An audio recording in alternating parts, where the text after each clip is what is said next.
मैं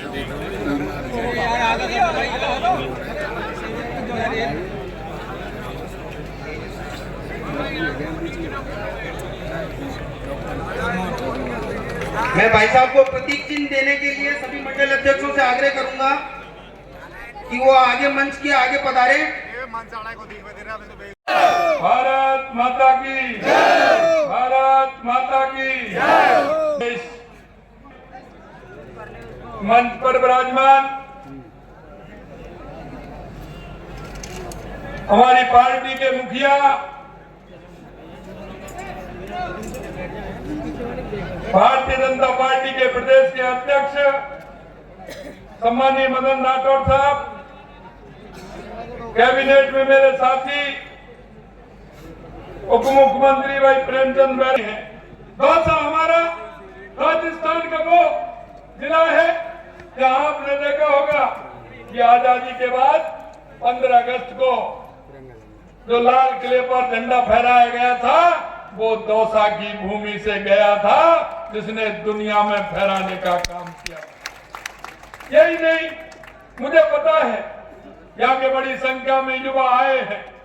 मित्रों, मैं एक ही बात आपसे कहना चाहता हूं कि युवा हमारा वो किसान का बेटा, हमारा मजदूर का बेटा, हमारा किसान भाई, हमारा मजदूर भाई जिस आशा और विश्वास के साथ उसको शिक्षा ग्रहण कराता है, उसको पढ़ाता है और उसको उम्मीद होती है कि जब मेरा बेटा बड़ा होगा, पढ़ेगा लिखेगा और निश्चित रूप से मेरा सहारा बनेगा।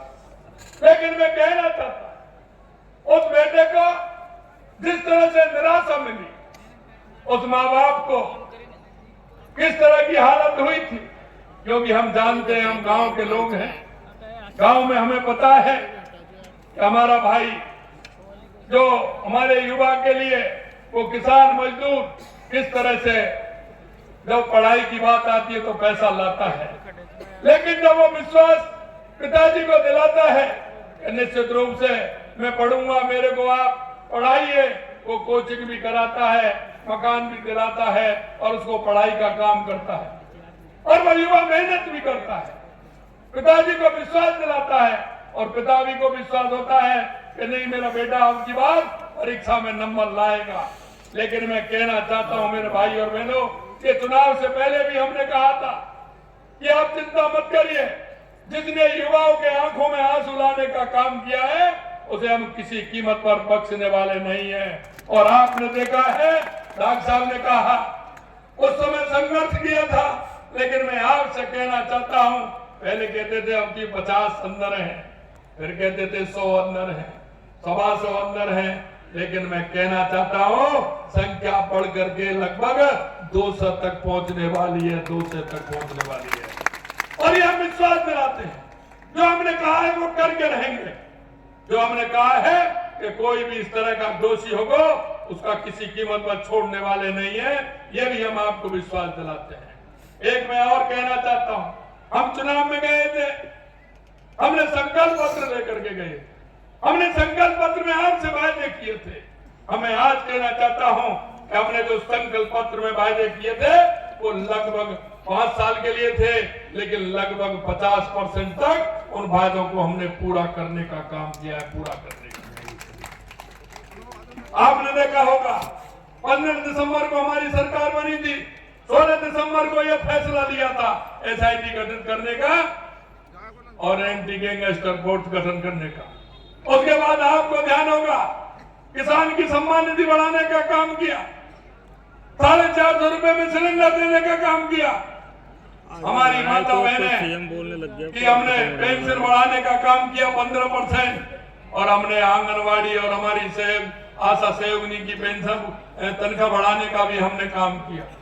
यही नहीं मेरे भाइयों, गेहूं की MSP बढ़ाने का काम भी हमने किया और हमने आपसे वायदा किया था ERCP और यमुना समझौते का, वो भी हमने दोनों MOU करके हमने राजस्थान की जनता को जो वायदा किया उसको भी किया। यही नहीं, MOU हमारा हो गया, हमारी DPR बन गई, आने वाले कुछ समय में उसका MOU भी होने वाला है और उसका शिलान्यास भी होने वाला है। मैं आपको विश्वास दिलाना चाहता हूं इस दौसा जिले का सबसे ज्यादा फायदा ERCP से होने वाला है और वो फायदा होगा, यही नहीं होगा।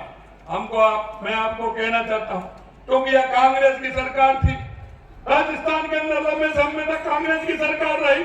कभी सोचा था क्या कभी इन्होंने राजस्थान के विषय में ये बात की थी क्या? ये तो सिर्फ जब चुनाव आते हैं तो बरगलाने का काम करते हैं, बरगलाने का काम करते हैं, झूठ का काम करते हैं, लूट का काम करते हैं, भ्रष्टाचार का काम करते हैं। अगर सही माने में मैं कहूं तो ये कांग्रेस भ्रष्टाचार की जननी है, भ्रष्टाचार की जननी है। डॉक्टर साहब कह रहे थे जगमोहन जी के बारे में, मैं आपको बताना चाहता हूं मेरे भाइयों, मैं जगमोहन जी के बारे में, क्योंकि जब मैं विद्यार्थी परिषद के अंदर काम करता था, डॉक्टर साहब जब वहां जयपुर में नौकरी करते थे, ये डॉक्टर थे। उसके बाद जब सीमेंट कंपनी का आंदोलन सवाई माधोपुर का चला, हम भरतपुर में थे, लेकिन ट्रेन से डेली वहां जाते थे, डेली वहां से आते थे। हमने जगमोहन जी को देखा है, इन्होंने सरकारी सेवा में रहते हुए लोगों की सेवा करने का काम किया है। हमेशा इनके बाद देखते होंगे, जिस काम से लोग आते हैं वो उनको करते हैं, जहां आवश्यकता होती है इन्होंने हर काम को किया है। जगमोहन जी ने हमेशा काम करने का काम किया है कि जो भी कोई काम आता उसको पर्दे के पीछे रह करके वो काम करते थे। और ये मैं और कहना चाहता हूं कि जिस तरह से जगमोहन जी ने काम किया है, पार्टी ने कार्यकर्ता के रूप में उनको टिकट दिया है।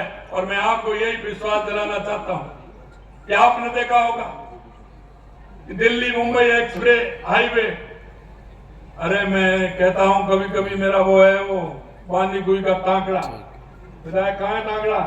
ये तांकड़ा को मैं कभी कभी कहता हूं मैं तेरा भाग्य में है। भाग्य में इसलिए कि जैसे ही हम अलवर निकलते हैं, अलवर से 15 किलोमीटर की दूरी पर निकलते हैं, जैसे ही NCR खत्म हो जाता है। और आपको पता है NCR में कितना प्रतिबंध है।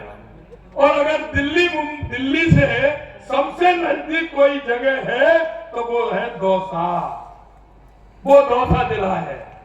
क्योंकि मैंने कहा जब दिल्ली में राजस्थान के कार्यक्रम में था तो वहां से कई फैक्ट्री वालों मेरे से मिलने आए।